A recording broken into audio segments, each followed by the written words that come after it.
Anio de hitondra précision kely aminareo am'le hoe pourquoi za miditra lalina amy raharaham-pirenena, amy raharaha politika, dia ny refrain stéréotype manizaka be makaleo be de ianao eny ambony pilipitra ny anjaranao, mitory-teny ny anjaranao, fa tsy tokony hiditra amy raharaham-pirenena fa politika tsy natao atsika. Rehefa inoanao tsara zany ao ambadiky le izy de zavatra anankiroa no antony mahatonga ny olona miteny an'izany. Voalohany ignorance, ny tsy fahalalana.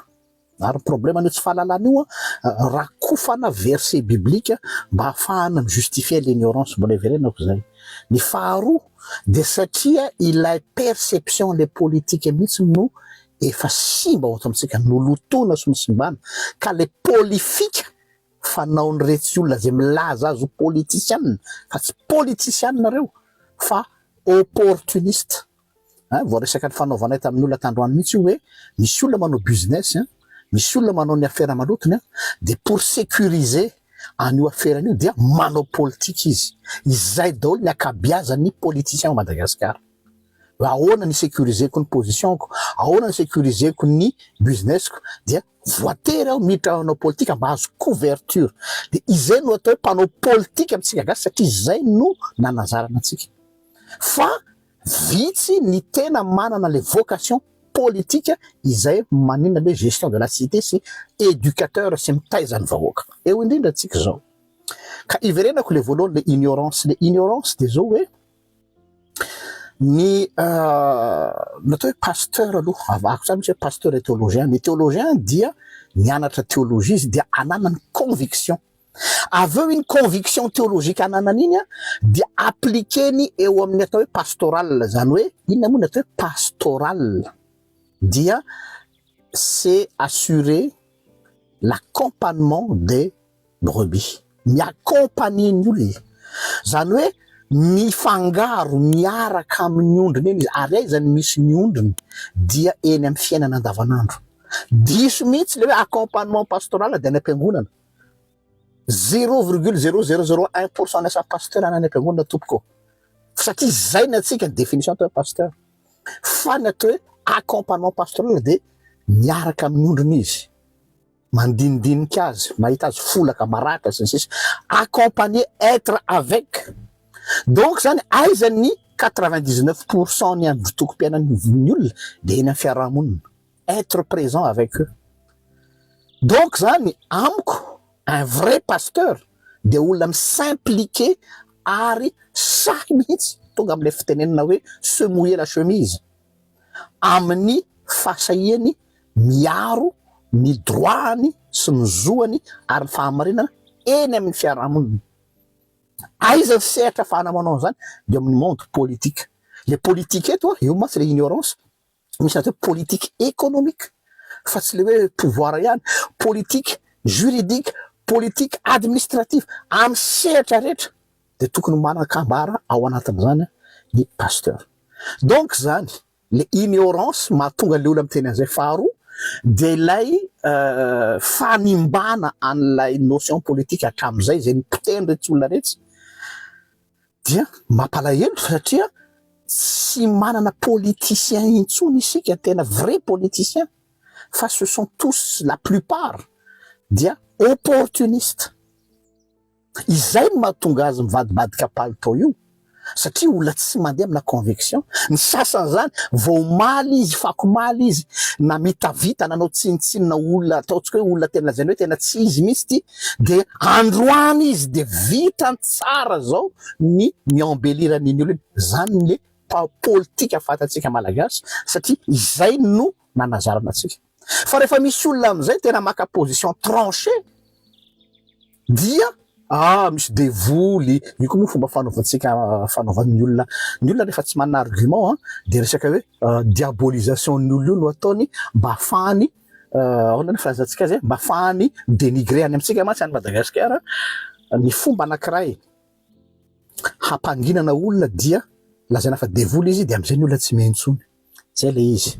Dia argument d'autorité ampitenenina olombe na olona mpitarika amina fivavahana anankiray dia ny amintsika patriarcal ny fiarahamonina de hoe rehefa miteny zany iny olombe iny dia marina le izy. Zay le izy. Ka nana zany de ataoko mazava tsara et je suis vraiment dans mon élément fa ny tena marina ny fond du problème rehefa le miteny ny olona hoe any am-piangonana anjaranao misy devoly ianao dia je me dérange, zay ny marina, manelingelinao. Ary vous ne savez pas à quel point za manelingelina, tsy tanisa zavatra betsaka eto fa ny olona zay concerné n'izy ity mahalala azy tsara.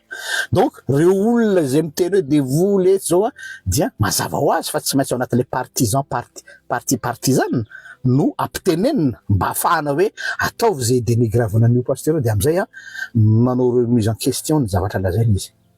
Zay zany izy. Donc oui, j'assume, je suis un vrai politicien dans le bon sens du terme. Zany hoe masarotiny ihany gestion de la cité ka dia manakambara amin'ny zavatra rehetra. Rehefa hitako fa misy zavatra tsy mety eo, tsy maintsy miditra ary tsy maintsy miteny. Ary mety hiteny ny olona hoe éternelle opposition, c'est pas grave. Zay ny mana-proof fa cohérent ary droit dans mes bottes, pas comme certaines personnes izay omaly izy milaza fa zao par rapport an'olona anankiray, androany izy lasa zao par rapport an'le olona eo.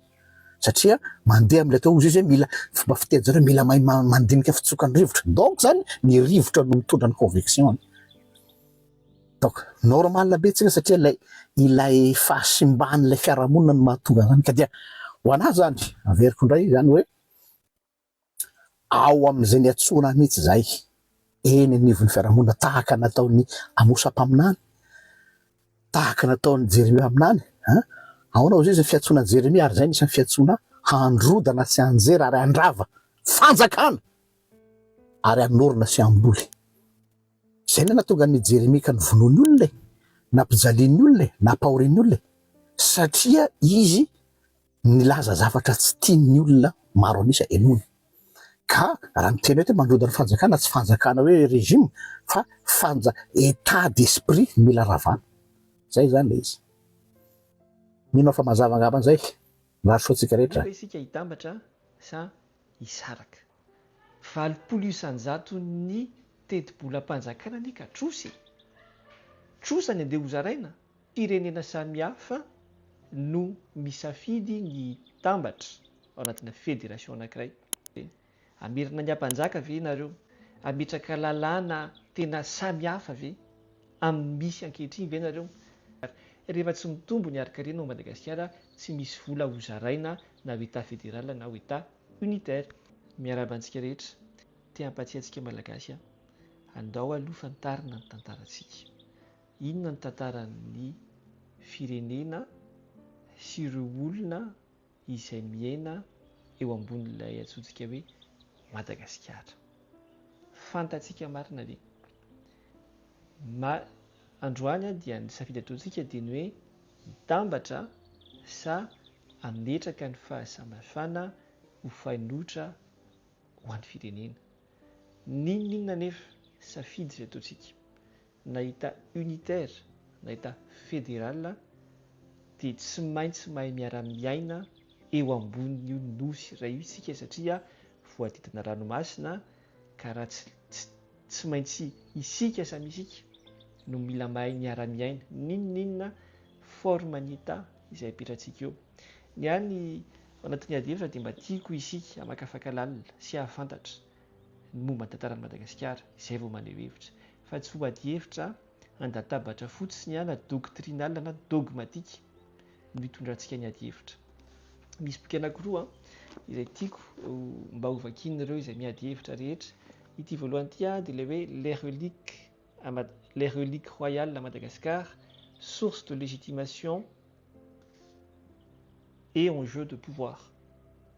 Tantarantsika ity tsy ampy ity fa anisan'ny tantara ny fomba nahazoana antsoina hoe fitondrana tao Madagasikara sy ny momba ny tantarantsika. Izay ny anankiray. Ny boky faharoa izay manana fahafanany amin'izany koa dia ity anankiray ity, paysans intellectuels et population et populisme à Madagascar de Monjajaon Aratsimandrava. Ireo tolona rehetra izay nataontsika na niainga da tsy tokony hoe tolona koa na fa ny tantaran'i Madagasikara tao alohan'ny fanjanahantany nandritra ny fanjanahantany ary tao aorian'ny fanjanahantany dia raha fantatsika ny lasa tafiditra izay tantaraina amin'ny ampahany ao anatin'ireto boky reto, tsy rehetra ihany no tantaran'izay dia fantatsika hoe inona kokoa no mety Ary inona no safidy izay tsy maintsy ataontsika. Ny lasa momba lasa, lasa efa izay no izy zany, izay zany ny fomba niainan'ny zareo taloha. Fa ny fanontaniana mipetraka ho antsika tanora rehetra dia ny hoe mova isika hitambatra sa hisaraka. Izay ny amiko no zava-dehibe ao ambadiky ny fédéralisme dia tsy resaka fotsiny hoe tsy nahazo vola izahay dia mba ahazoanay vola dia ity no atao. Tsy izany ny fond ny fédéralisme. Ny jereo fa ny akamaroany, tsy ny akamaroany fa ny firenena rehetra izay miaina ao anatina fédéralisme dia satria firenena samihafa, fomba fisainana samihafa, fomba fanao samihafa no misafidy ny tambatra ao anatina fédération anankiray.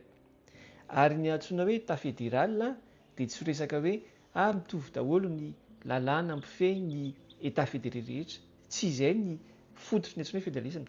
Ny fototry ny antsoina hoe fédéralisme dia ny hoe samy manana fahafahana mamaritra ny lalàna, ny didy aman-dalàna, ny fitsipika ary ny fomba fiainana ao anatin'ny territoire misy azy ilay état fédéré.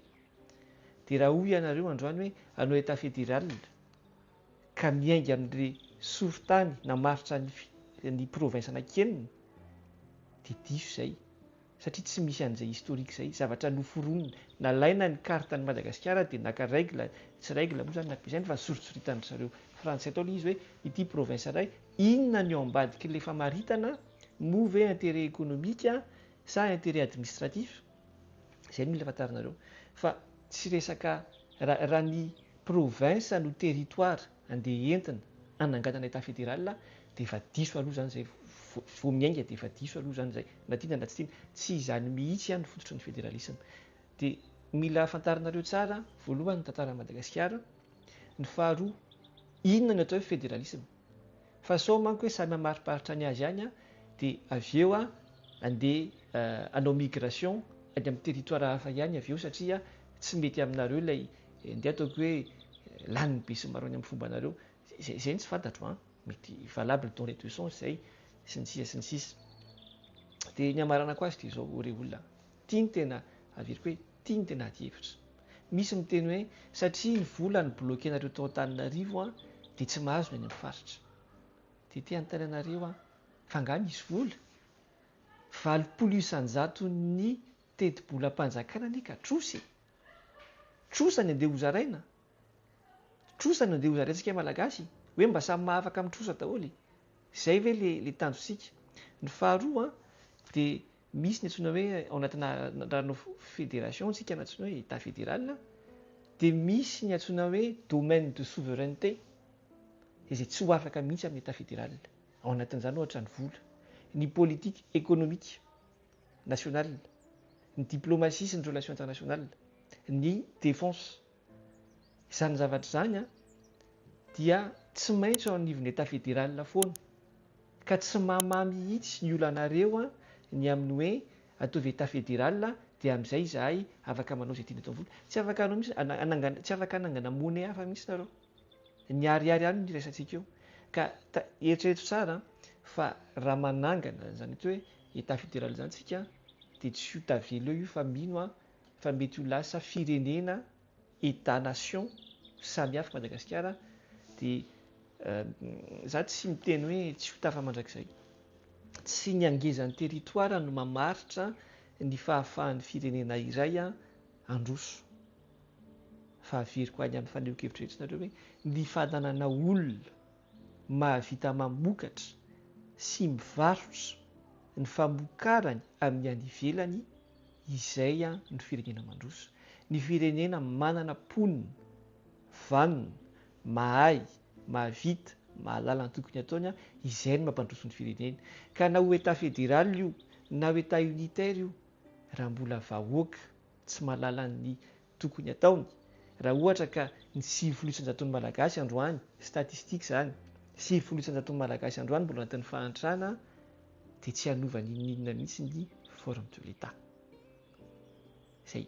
Dia ny fanontaniana apetrako amin'ireo taky ny état fédéral, za tsy teny hoe manana ny raison io nareo manana ny antony angatanareo an'izany ianareo fa andao raha mba lazaina hoe inona daholo ohatra ny atao hoe ny mode de gouvernance no eritreretinareo apetraka ny amin'ireny État fédéral ireny.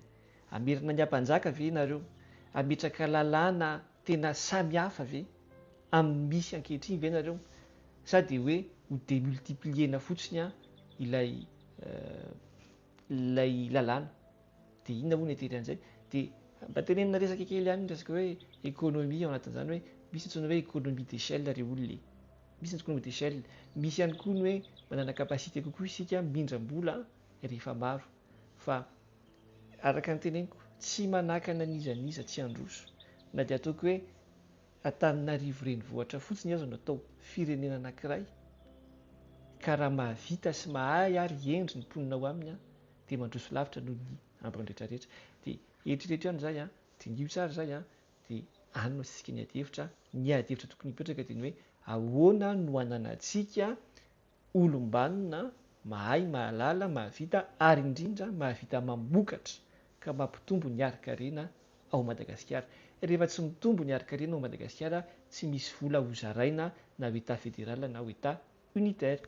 Eo amin'ny amarana koa an'izay ady hevitra izay dia aleo ataony izay manam-pahaizana angamba ny ady hevitra fa ny ahy moa izay ny hevitra amin'ny maha olom-pirenena.